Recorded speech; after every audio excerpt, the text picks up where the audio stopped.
with the strategy, with a plan in place, you can take all of your existing capital, whatever's in the old system, whether it's through your pension, an RSP, TFSA, just your savings account, through work or personally, slowly move that out of there and into Bitcoin in a process here.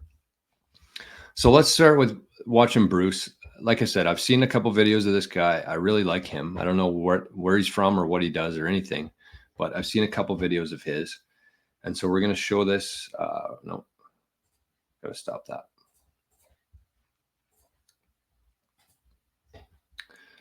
So this video is 1:10, and I'll let Bruce talk. When I started my career at Morgan Stanley 30 years ago, I could open a bank account with you, or I could open a brokerage account with you over the phone. I didn't need your driver's license.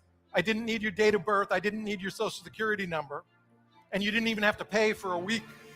But now, like frogs in boiling water, they've piled these regulations on top of regulations on top of regulations on us. And many people just take it as some sort of given that this is the way the world works and always has worked.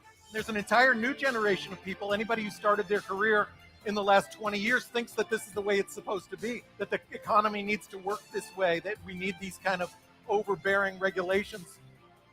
And I'm here to tell you that we don't. The recent history of the last 30 years is an anomaly. It's a failed experiment. It has not worked. It has not stopped fraud. It cannot stop fraud. And it's not a legitimate role of government to even try.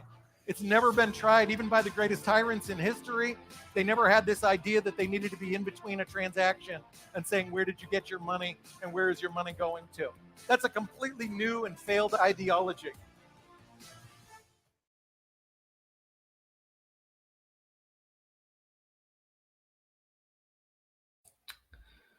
So that was Bruce talking about where we are, where we've gotten to somehow slowly. It just seems like the governments, the control structures, he called it a frog in boiling water, which is exactly right. They just make these very slow moves that just like take us from, I mean, you think about what he said there, going from, you could phone an advisor 30 years ago, you could phone them without any sort of ID, you could buy shares with that. And that's how it should be. The government and these banks, they don't need to know every single transaction that you're making. That's not how it was supposed to be. It's not how it was, and that's not how it's going to be. That's one example. Another example would be the airports. 30 years ago, actually pre 9/11, really, you could hop on a plane. You could just buy a ticket that day. You don't need a passport. You could go wherever you wanted to. Nobody was asking any sort of questions. Then all of a sudden, I mean, it depends what kind of theory you subscribe to around 9/11. You can probably tell mine. But all of a sudden, they had an excuse. So you have to take off your fucking shoes now to hop on an airplane. Like, this stuff isn't normal. And he called it a failed experiment, and that's exactly what it is. And we're slowly going to start moving out of that, thank God.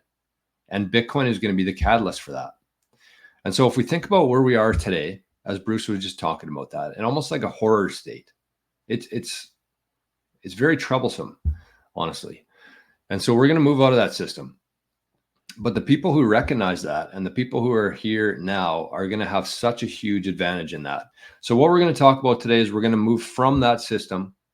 We're going to take a few necessary steps over time, slowly, with a very low time preference here, and move out of that, where we control all of our assets. The end goal here is that we want to have the majority of our wealth in Bitcoin, and we want to be able to hold that in a safe, secure, and private way, and have the tools and the knowledge that we're able to do that, where there's nobody in between. The whole idea with Bitcoin, it says it right on the very top of the white paper. It says peer-to-peer electronic cash, peer-to-peer. Nobody needs to be in there. We don't have to pay anybody to be in the middle there. And there's nobody in the middle that needs to know what you're doing with your money. So that's what we want to move to here.